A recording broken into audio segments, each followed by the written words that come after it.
한국직업방송과 연합뉴스TV가 함께 만드는 취업 전문 뉴스, 투데이 고용플러스입니다. 정부가 경기부양과 일자리 창출을 위해 확정 발표한 11조 원 규모의 추가 경정 예산안이 26일 국회에 제출됐습니다. 여야는 이미 기싸움에 돌입했는데 누리과정 예산을 포함하는 문제를 비롯해 줄줄이 충돌을 예고하고 있습니다. 일자리 창출 효과도 검증을 예고했습니다. 이경희 기자입니다.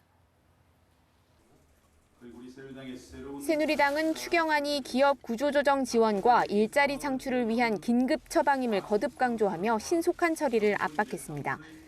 특히 이번 추경이 야당에서 먼저 필요성을 제기했던 사안이라면서 누리과정 예산 편성과 추경안 심사를 연계하려는 야당의 움직임을 발목 잡기라고 맹비난했습니다.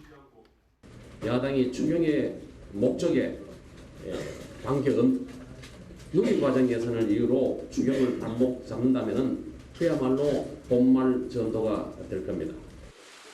더불어민주당은 누리과정 예산의 추경 반영 요구가 받아들여지지 않을 경우 처리에 협조할 수 없다는 강경한 입장을 고수하고 있습니다.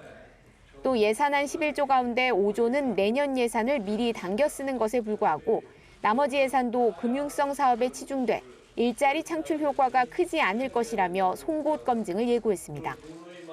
추경의 내용을 들여다볼 것이면 과연 그러한 형태의 추경을 가지고 경제 성장에 기여할 수 있을 것인가 매우 조심스럽습니다. 국민의당도 누리과정 예산 편성을 압박하며 더민주와 보조를 맞췄지만 국책은행 자본 확충에 한국은행의 발권력을 동원해선 안 된다는 당의 요구가 추경안에 일부 반영된 데는 의미를 부여해 온도차를 보였습니다. 이와 함께 구조조정 예산과 관련해 조선해양 부실기업 지원 청문회 대상에 청와대 서별관 회의를 포함하는 문제를 놓고도 여야가 줄다리기 중이어서 접점을 찾지 못할 경우 내달 12일로 잠정 합의한 추경안 처리 일정에 차질이 불가피할 전망입니다. 연합뉴스TV 이경우입니다. 최근 고위 간부의 민중은 개돼지 발언으로 지탄을 받은 교육부가 내부 기강 잡기에 나섰습니다. 교육부는 막말 파문의 주인공인 나향욱 전 정책기획관을 22일자로 파면한 데 이어 25일 오후 실 국장 및 과장급 간부 80여 명을 대상으로 공직 가치에 관한 집중 교육을 실시했습니다. 또 교육부는 연 2회 이상 전 직원을 대상으로 헌법, 공직 가치, 성희롱 예방 등에 대한 교육을 의무화하고 국과장급 직위를 신규 임용 또는 전보할 때 공직관, 교육 철학, 윤리관, 성 관련 위반 경력 등을 검증하는 내부 시스템을 한층 강화하기로 했습니다. 네, 보이스피싱은 사람들의 약한 부분을 노린다는 공통점이 있습니다. 여름 휴가 준비 중인 사람에게는 여권 발급상 문제가 있다고 속이고 아르바이트를 찾는 사람들에게는 손쉽게 돈을 벌게 해준다고 유혹했습니다. 박진영 기자입니다. 네, 출입국 관리 사무소입니다. 네, 등기가 왔다 그래서 그런데. 네, 본인 받으실 우편물은 여권이시고요. 지난달에 신청하신 미국 관광 비자가 지금 거부된 것으로 확인이 되시는데 본인이 신청하신 건 맞으시죠? 여름 휴가를 준비하던 A씨는 전화를 받고 깜짝 놀랐습니다. 신청도 하지 않은 미국 비자가 거절된 것은 개인정보 유출로 여권이 부정 발급된 것이라는 사기범의 설명에 속아 1,700만 원을 계좌 이체했습니다.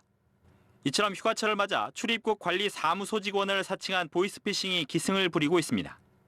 출입국 관리 사무소, 경찰, 금감원 등 공공기관은요.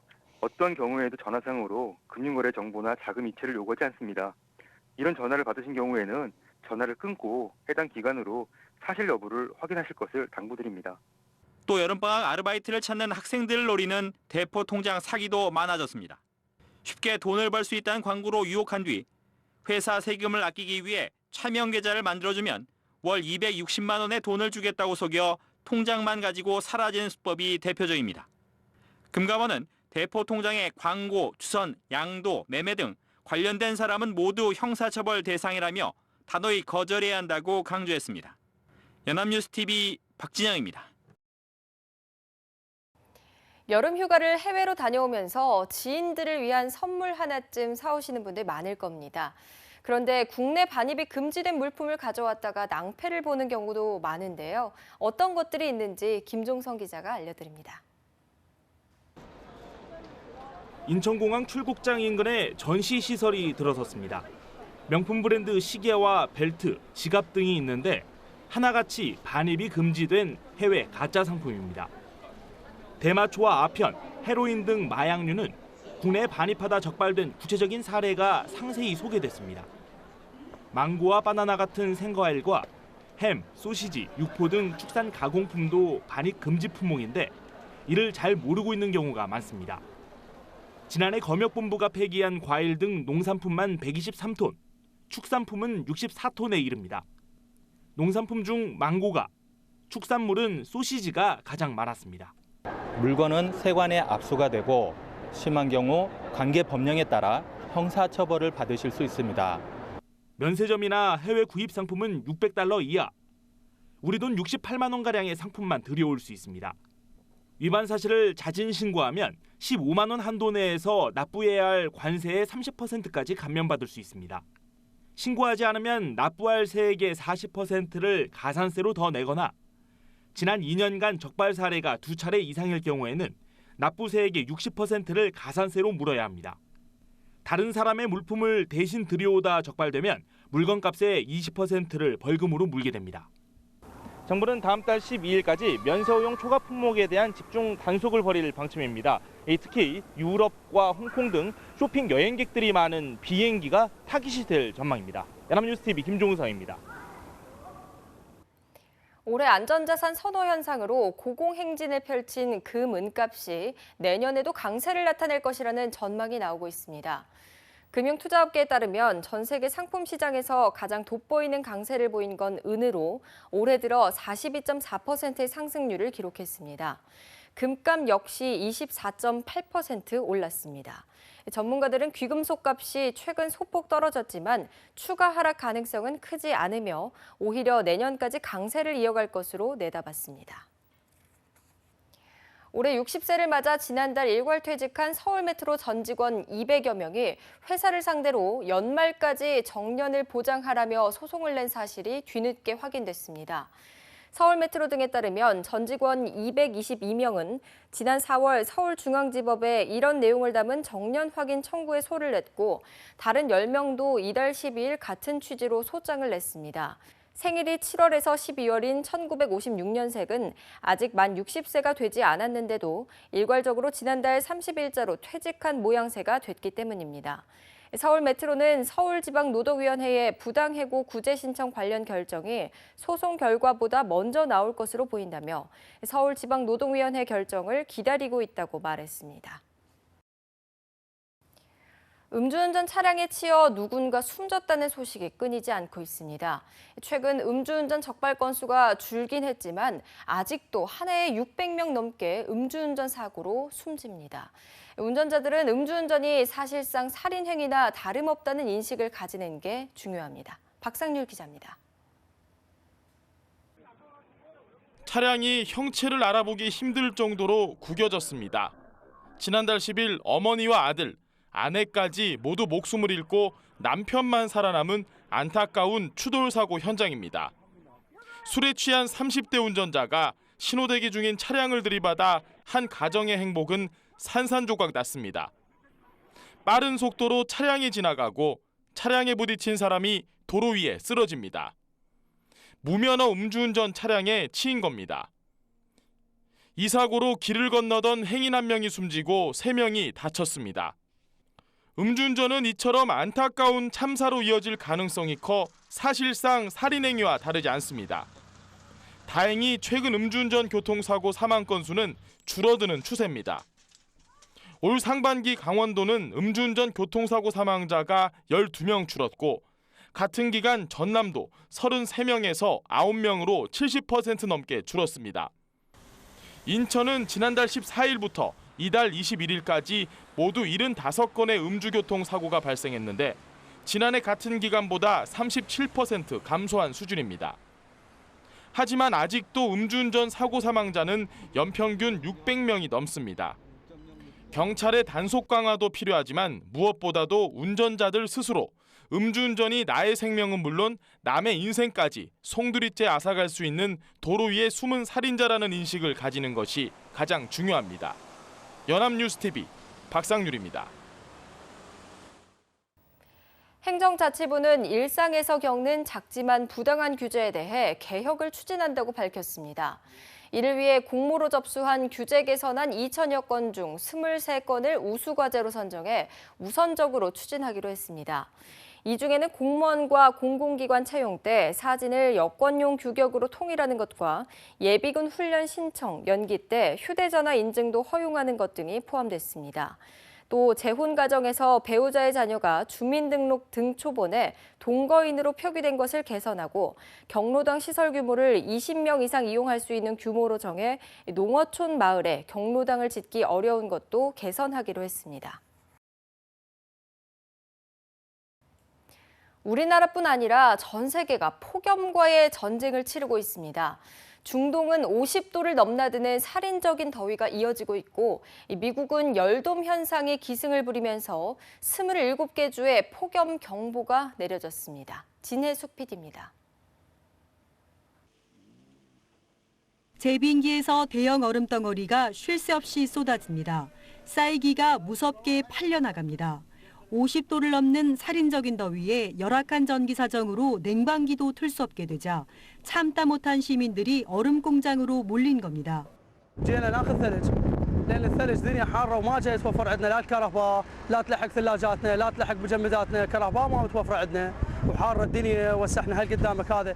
이라크 남부 바스라의 한때의 최고 기온은 53.9도, 바그다드도 51도까지 올라가면서 임시공휴일이 선포됐는데 50도를 웃도는 가마솥 더위는 연일 계속되고 있습니다. 미국도 폭염과의 전쟁을 치르고 있습니다. 캘리포니아주 데스밸리 지역의 최고 기온은 49.4도, 동부 해안에서 중서부, 북서부를 아우르는 지역에 40도가 넘는 찜통 더위가 맹위를 떨치고 있습니다. 뜨거운 열기가 둥근 지붕 속에 갇혀 있는 이른바 열돔 현상으로 고온 건조한 날씨가 이어지는 겁니다. 27개 주에 폭염 경보가 내려졌고 1억 명 넘는 사람들이 더위의 영향을 받고 있습니다. 노인 5명이 폭염으로 숨지는 등 인명 피해도 잇따르고 있습니다. 중국도 상하이 등 동남부 지역을 중심으로 낮 최고 기온이 38도에서 40도를 오르내리는 폭염이 기승을 부리고 있습니다. 연합뉴스 진혜숙입니다.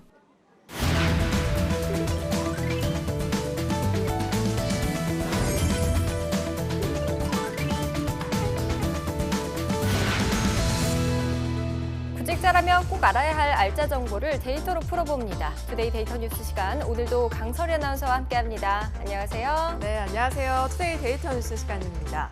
최근 구직자를 노린 보이스피싱이 기승을 부리고 있다고 합니다. 구직자에게 전화를 걸어서 존재하지도 않은 회사에 합격했다면서 출입증 발급이 필요하니까 체크카드를 보내주세요. 이런 수법인데요. 회사의 요구사항을 거부하기 어려운 구직자의 절박한 심리를 이용한 신종 보이스피싱인 거죠. 네, 보이스피싱은 어르신들이나 당하는 거라고 생각했는데요. 사기단의 노림수에는 청년들도 피해갈 수가 없었습니다. 자, 그런데 어떻게 취업에 절박한 구직자들만 노려서 범행을 할 수 있었던 거죠? 네, 바로 구직자들이 올린 이력서 덕분에 가능했던 일입니다. 보이스피싱 조직은 불법 유출된 구직자 명단은 물론이고요. 채용 사이트에 올려놓은 이력서를 활용해서 취업 사기를 저질렀다고 하는데요. 그래서 준비한 오늘의 주제는요. 채용 서류에 적었던 내 개인정보는 안전한 걸까? 이렇게 생각하시는 분들 위해서 구직자의 개인정보에 대해서 알아보겠습니다. 네, 앞서 구직자만을 노리는 보이스피싱도 늘어나고 있다고 하셨는데요. 그 규모가 얼마나 되나요? 네, 금융감독원의 조사에 따르면요. 20대 구직자만 노리는 보이스피싱 건수는 올 1월부터 4월까지 4달 동안 무려 1,168건에 달했다고 합니다. 실제로 취업포털 사람인에서 구직자를 대상으로 구직 중 취업 사기 피해에 대해서 조사를 했는데요. 응답자의 26.2%, 즉 4명 중 1명 정도가 취업 사기를 당한 경험이 있다고 응답했습니다. 네, 그 수법도 또 날로 진화하고 있다고 들었어요. 지금 방송 보고 계시는 분들도요, 새로 등장한 수법인 만큼 잘 알아두셔야 할 것 같습니다. 네, 그렇습니다. 최근에는요, 레터피싱이라는 신종 사기 수법이 등장했다고 하는데요. 레터피싱은 금융감독원의 업무를 위탁받았다는 위조 공문서로 구직자를 안심시킨 뒤에 개인정보를 빼내는 수법입니다. 금융감독원의 하청을 받는 회사라고 하면서 가짜 공문서를 보여주고요. 취직을 하고 싶으면 신분증 등이나 개인정보를 보내라고 주문하는 거죠. 네, 직접 공문서까지 보낸다면 정말 속지 않을 수가 없을 것 같습니다. 자, 상황이 이렇다 보니까요. 구직자들도 입사 지원서에 적는 개인정보에 대한 우려가 아무래도 생길 것 같아요. 네, 아무래도 그렇겠죠. 구직자 중 상당수가 입사 지원서에 적는 개인정보에 대한 불안감을 느낀다고 답했습니다. 취업포털 잡코리아와 알바몬이 올해 구직 경험이 있는 구직자 2,000명 정도를 상대로 설문조사를 했는데요. 86.9%가 입사 지원서에 작성한 개인정보의 유출이 우려된다고 밝혔습니다. 네, 10명 중 9명에 달하는 높은 수치인데요.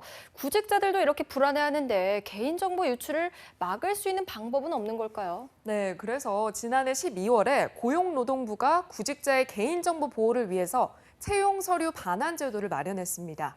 이 채용 서류 반환자는요, 채용 여부 확정 후에 탈락한 구직자가 회사 측에 자신의 채용 서류 반환을 청구하면 돌려주는 제도를 말합니다. 네, 좋은 제도인 것 같은데요.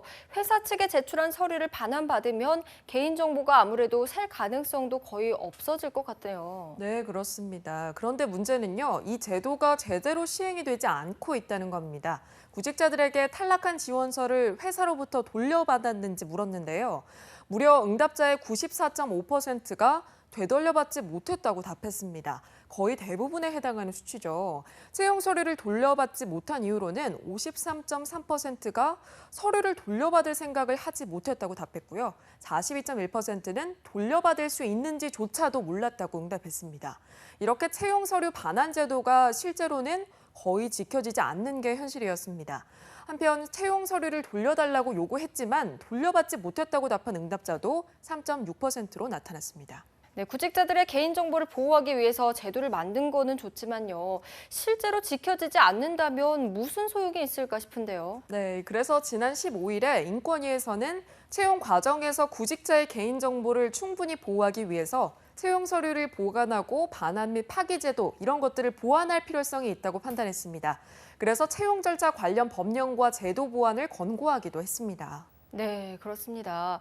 그런데요, 이 입사 지원서 유출뿐만이 아니라 지원서를 작성하는 과정에서도 또 개인정보 침해가 심각하다고 들었어요. 도대체 어떤 개인정보를 입력해야 하길래 그런 건가요? 네, 먼저 이 화면에 보이시는 이 입사 지원서를 한번 보시죠. 수자원 기술을 보유한 전문 업체의 입사 지원서인데요. 부모 직업은 물론이고요. 거주하는 곳이 자가인지 전세인지를 묻는 항목도 있습니다. 네, 이어지는 기업은 중견건설그룹 B업체의 지원서인데요. 지금 보이시는 것처럼 본적은 물론이고요. 키와 체중, 심지어 가족의 월 수입 항목까지 기재해야 하는 걸 볼 수가 있습니다. 이쯤 되면 예전 호구조사 저리 가라 수준이죠. 네, 정말 생활비를 누가 내는지, 학비를 누가 부담했는지 이런 거를 입사 지원서에 써야 한다니까 정말 사생활 침해 수준인 것 같습니다. 입사 지원서 한 장에 구직자의 개인정보가 모두 담겨 있다고 해도 과언이 아닌데요.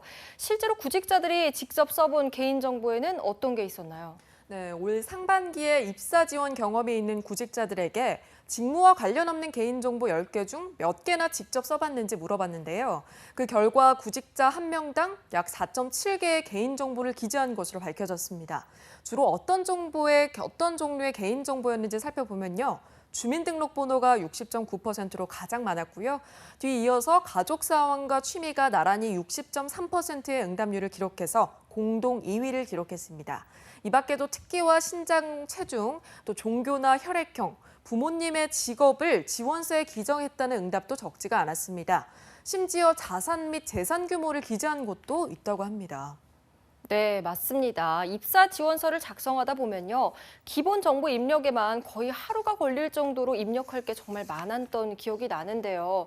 해외의 경우에는 조금 다르다고요. 네, 그렇습니다. 지금 보이시는 게 해외 입사 지원서인데요. 보기만 해도 참 간단하죠. 우리나라에서 쓰는 양식과는 차이가 극명하게 나타납니다. 자신이 지원하는 직무와 경험들을 중심으로 작성하게 돼 있고요. 학력 외에는 개인정보를 기록하는 칸이 없습니다. 네, 정말 보니까 항목 자체가 몇 개 안 되는데요. 그리고 가장 눈에 띄는 점은요, 사진이 없네요. 네, 그렇습니다. 한 예능 프로그램에서 미국 출신 방송인 타일러가 한국에서는 이력서에 사진을 붙인다는 사실을 듣고 놀라서 이게 만약 미국에였으면 고속감이라고 했던 발언 다들 기억하실 겁니다.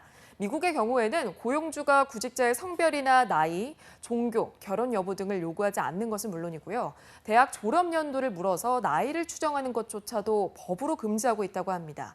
프랑스 역시 이력서에 사진 부착을 못하도록 법제화하고 있습니다. 네, 그런데 우리나라 같은 경우에는요, 입사 지원서의 사진은 거의 필수잖아요. 그래서 입사 지원서에 붙일 사진을 찍기 위해서 뭐 화장도 받고 이렇게 증명사진을 찍기도 하잖아요. 네, 그렇습니다. 한 취업 포털 사이트 잡코리아에 따르면요, 구직자의 91.9%가 입사 지원서에 사진을 붙여서 제출했다고 밝혔습니다. 실제로 760개 기업을 대상으로 조사를 해보니까 응답한 기업의 93.4%가 사진 항목이 포함된 입사 지원서를 사용한다고 밝혔습니다. 뿐만 아니고요, 사진을 필수 평가 요소로 보고 있었는데요. 응답 기업의 88.7%는 이력서 사진이 무조건 필요하다고 답한 건 물론이고요. 66.6%는 사진을 제출하지 않으면 불이익이 있다고 응답했습니다. 심지어 이력서 사진이 없으면 무조건 탈락시킨다는 기업도 37.6%에 달했습니다. 네, 그런데 사진을 부착하면 선입견이 생길 수도 있고요. 그렇다 보면 또 고용기회의 평등을 침해할 수도 있는데요. 우리나라에서도 해외처럼 사진 부착을 금지할 계획이 혹시 있지는 않은가요? 네, 법제화까지는 아니지만요. 고용부가 제시한 표준 이력서가 있습니다. 사진은 물론이고요. 주민등록번호와 인적사항, 신체사항, 재산 내역 등 직무 연관성이 낮은 항목은 과감히 삭제하고요. 업무 적합성을 알 수 있는 활동 경험을 중심으로 작성하도록 되어 있는데요. 문제는 이 표준 이력서를 기업에서 거의 사용하지 않고 있다는 겁니다. 강제 사항은 아니기 때문에 이런 양식을 꼭 따를 필요는 없는 거죠. 네, 2016년 하반기 공채가 이제 본격적으로 시작됐죠. 이번 하반기 공채에는요, 구직자의 개인정보를 지켜주는 기업들의 노력과 또 당당히 제출 서류 반환을 요구하는 구직자들이 많아지기를 기대해 보겠습니다. 네, 지금까지 투데이 데이터 뉴스 강설희 아나운서와 함께했습니다. 고맙습니다. 네, 고맙습니다.